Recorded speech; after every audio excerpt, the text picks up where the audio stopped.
Hello, in this video, I'll show you how to use some essential functions in the world's most popular spreadsheet application, Microsoft Excel. Did you know Excel is such a powerful tool that a Japanese artist uses it as his paintbrush to create amazing digital art? Wow, that's some advanced Excel skills. Let's begin building our own skills by learning some basic Excel functions. Knowing even a few essential functions can save you hours of work each week. Before diving into functions, I want us to understand the difference between two F words in Excel: formulas and functions. Excel users tend to use these terms formula and function interchangeably.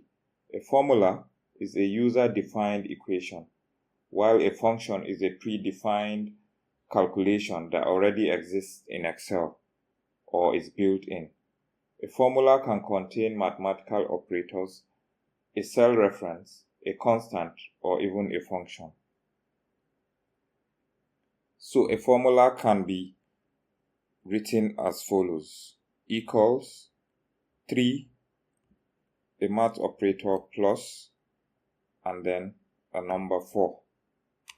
This is a formula using an operator. The same way we can do 7 minus 3. For cell reference, we can use a formula to reference cells and calculate a result. We can use equals, reference this cell C3 and add it to cell D4 and press enter. We can of course enter our formula in the formula bar on top. We can also combine all three elements in a formula. This formula displays a constant, a cell reference, and the function sum of C3 and D3, and we have 21 as the result. So basically, a function is a subset or an element in a formula. The key similarity between a function and a formula is that both begin with the equal sign. Now let's talk about functions. We will be using a series of exercises to demonstrate the use of our essential functions. First up, the sum function. This one is a classic and it adds up a bunch of numbers in a range. We can use it to answer our first question: calculate the total score for each student.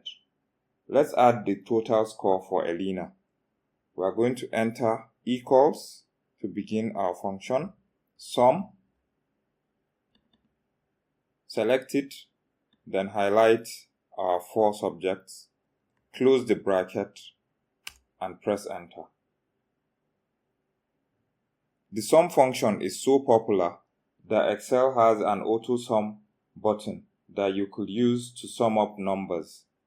On the Home tab, we can go to the Editing Group menu and then select Auto Sum, which inserts the sum function to calculate the adjacent cells. We can just press enter in this case and it sums it up for us. Alternatively, you can use the keyboard shortcut Alt plus equals to also insert the sum function. In this case, we need to select our range and press enter. Let's drag the function and apply it to all the students. And we've answered our first question. For our next question, we are to calculate the average score for each subject. And you probably guessed it, we need to use the average function. Let's calculate the average score for each subject underneath the columns. So I will enter equals average to use the average function. Double click to select it. Select my range by clicking and dragging across and close the bracket to get the average score for maths. Excel has a handy feature to apply or autofill functions or formulas across.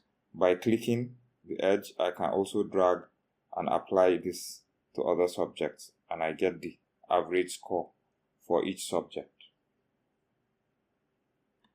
Question 3 and 4 are similar. We need to find the lowest and highest values in a range of cells. For the lowest math score, we will use the min function or minimum. So I'll enter equals and type the min function, select it by double clicking, and highlight my cell range under the math score, close the bracket, and the minimum score for maths is 45 or lowest score. Fun fact, the min function has been around since the earliest versions of Excel in the 1980s. These classic functions have stood the test of time. Now, to find the highest score in history, we will use the max function or maximum. So I'll type equals max, double click, highlight my scores in history, and close the bracket and press enter. The highest score is 92. There are over 400 built-in Excel functions covering a wide range of categories such as maths, statistics, engineering, finance, and text manipulation. It can become overwhelming finding the right function for your task. Luckily, Excel has a cool function finder feature. This allows us to easily describe our task, and Excel will suggest functions that can be used to perform it. Click the FX button next to the formula bar to launch the Insert Function dialog box. We can also open it by using the keyboard shortcut Shift F3. For our next question, on which students passed or failed the exams, the condition for passing is 300.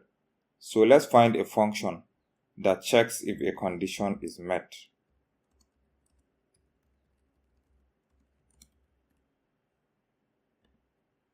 And Excel suggests the if function.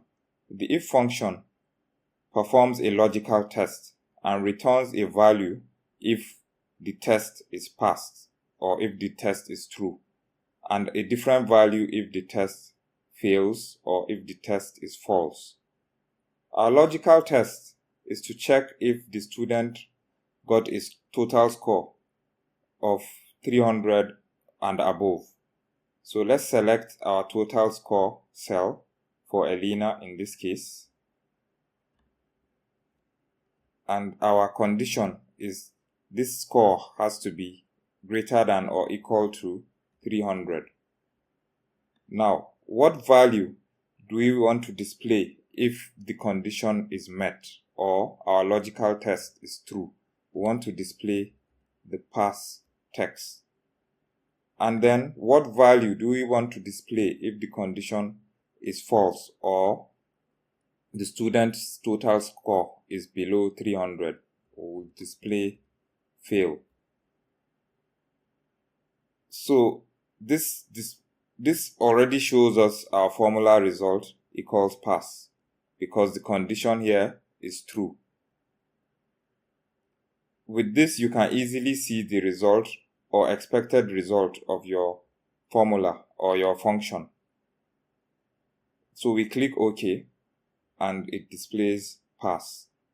So using the if function, we can drag it and apply it to all the students and we'll get their results as either pass or fail.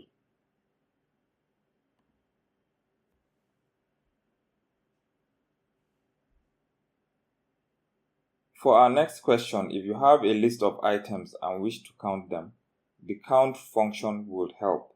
For a small data set like ours, we can easily see we have 14 students.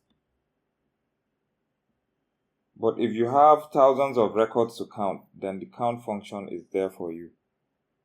So to get the count of students or how many students are in our class, we can enter equals, enter the count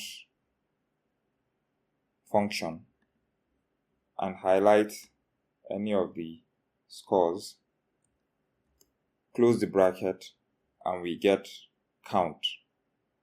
Now, the count function is only counting numbers.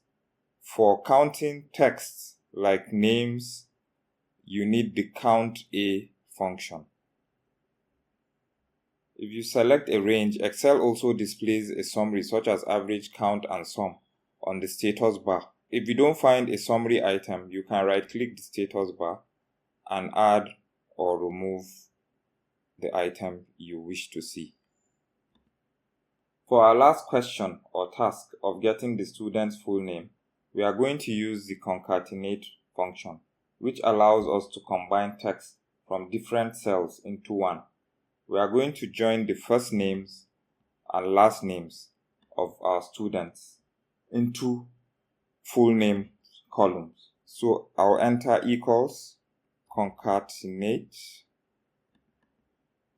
select our first name, then the next argument I'll enter a comma.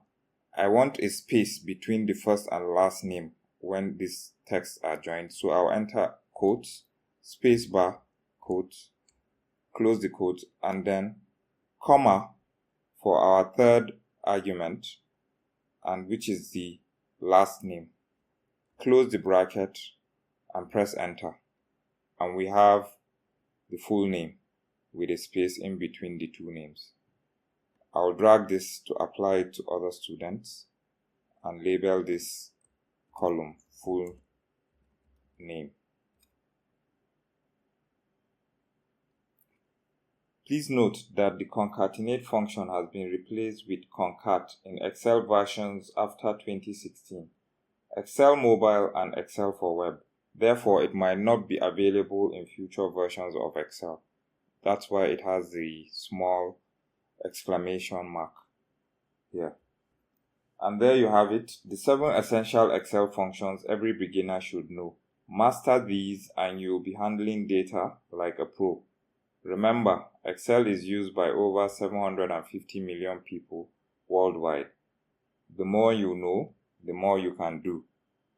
If this helped you, don't forget to hit the like button, comment, share, and subscribe for more quick and powerful tips in future videos. Thank you for watching.